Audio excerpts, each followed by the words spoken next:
जय श्री राधे राधे। हर हर महादेव।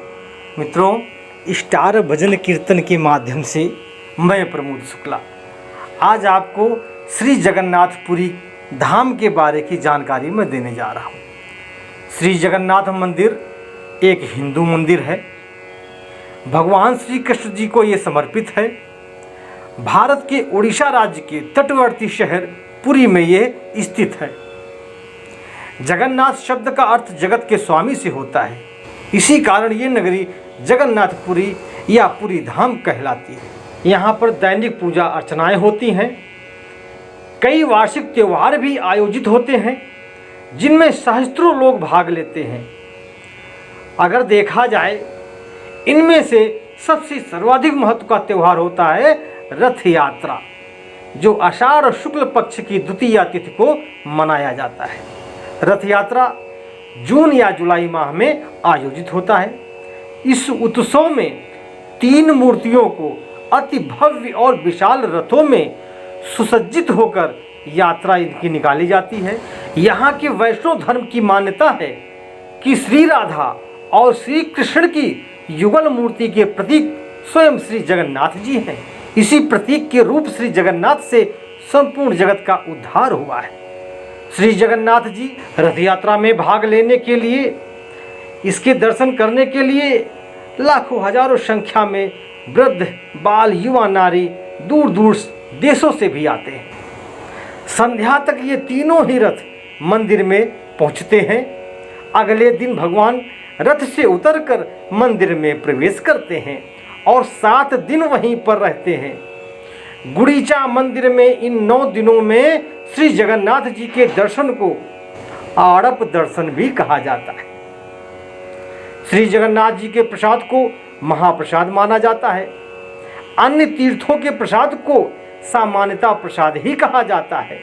श्री जगन्नाथ जी के प्रसाद को महाप्रसाद कहा जाता है। कहते हैं कि महाप्रभु वल्लभाचार्य की निष्ठा की परीक्षा के लिए उनके एकादशी व्रत के दिन पुरी पहुंचने पर मंदिर में ही किसी ने प्रसाद दे दिया। महाप्रभु ने प्रसाद हाथ में लेकर स्तवन करते हुए दिन के बाद रात भी बिता दी।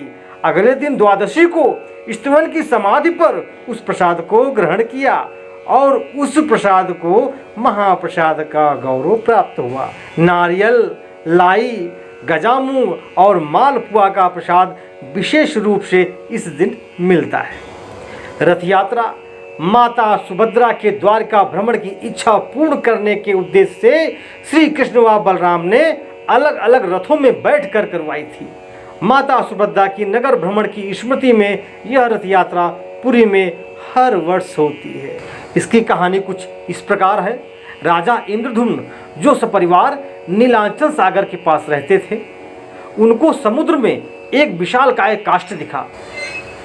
उस काष्ठ से राजा ने विष्णु मूर्ति का निर्माण करने का विचार किया और उनके मन में विचार करते ही एक वृद्ध बढ़ई के रूप में विश्वकर्मा जी स्वयं प्रस्तुत हो गए।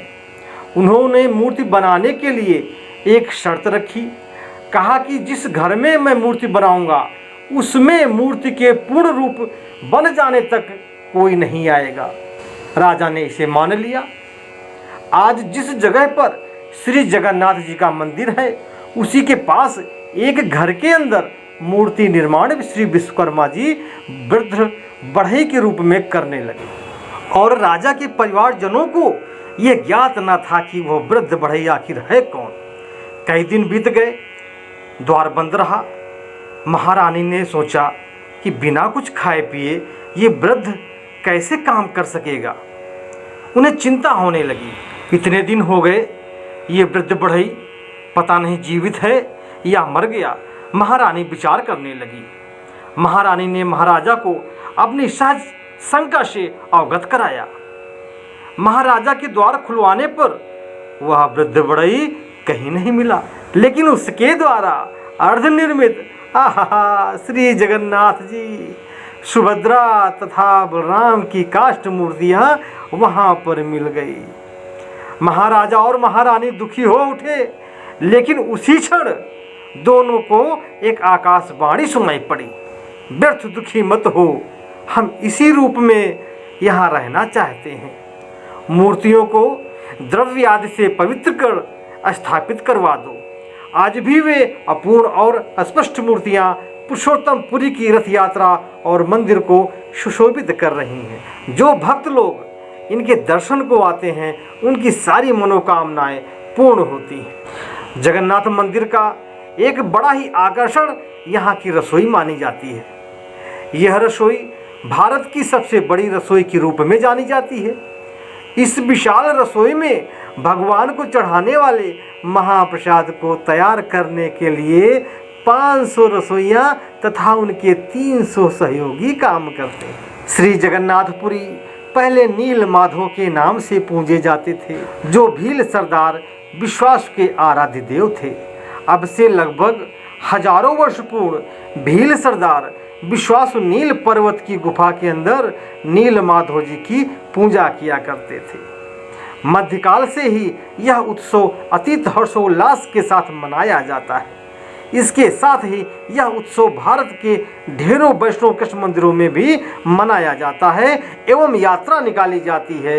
यह मंदिर वैष्णव परंपराओं और संत रामानंद से जुड़ा हुआ है। तो मित्रों, ये छोटी सी जानकारी लेकिन जगन्नाथ प्रभु की जानकारी आपको अगर पसंद आई हुई हो तो हमारे चैनल को अभी तक जिन लोगों ने सब्सक्राइब नहीं किया है वो सब्सक्राइब कर दें, ताकि हमारे द्वारा दी गई जानकारी आप तक भी पहुंचती रहे। धन्यवाद मित्रों। जय श्री कृष्ण।